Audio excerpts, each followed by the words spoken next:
In order for the notion of universal common descent evolution to be true, there needs to be a mechanism capable of producing the many gigabytes of complex specific information that is found throughout the DNA of all living things.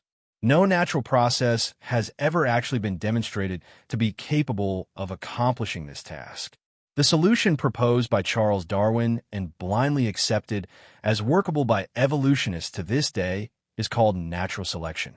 The problem is that there is no real evidence that it really exists, let alone that it is capable of what is subscribed to it.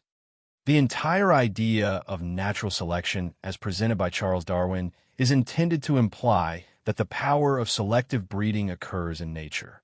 The entire idea is to claim that a natural process can do what human intelligently designed selective breeding can accomplish, and much, much, much more.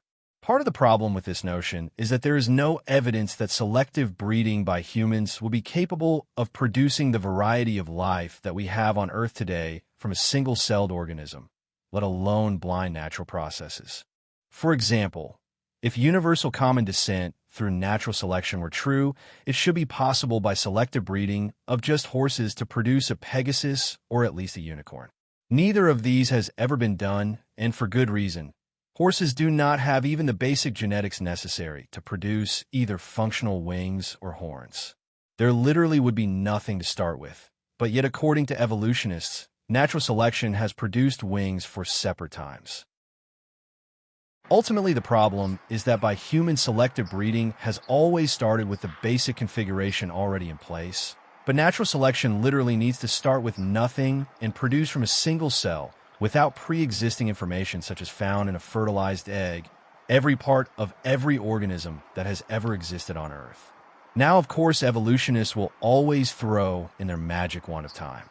The presupposition is that given enough time, anything can happen. They will point to the fact that improbable events do occur. While that is true, the odds of an event occurring can be so small that there aren't enough possible events in the entire universe, even assuming the Big Bang, for them to have a reasonable chance of occurring. Such events are statistically impossible. This is the case with producing the information that universal common descent evolution requires. The common explanation given by evolutionists is so-called natural selection acts as a filter to reduce the odds to manageable levels. They tend to use genetic algorithms as an example. Genetic algorithms are search algorithms that look for an answer based on specific criteria. The problem is that the best examples that they have actually included within the code what is being looked for. In fact, the broader the criteria for fitness within a genetic algorithm, the broader the results are going to be. One of the main things that evolutionists insist about the evolutionary process is that there is no intent. Consequently, natural selection would have no real goal, making it a very poor search algorithm.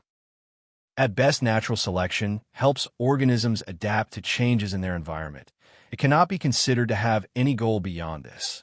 How's the result? Natural selection is way too broad to have any chance of producing complex structures such as wings, feet, reproductive systems, a bacterial flagellum, or any number of complex structures found in living things. This is because it is not trying to produce such things, but at best finding the best existing configuration for the environment. This is not a mechanism that would be capable of turning a basic single-cell organism into the vast variety of single-cell and multicellular life that we have today. However, universal common descent is an absolute necessity open to an atheistic worldview, because it is the only way within such a worldview to interpret the evidence that we have.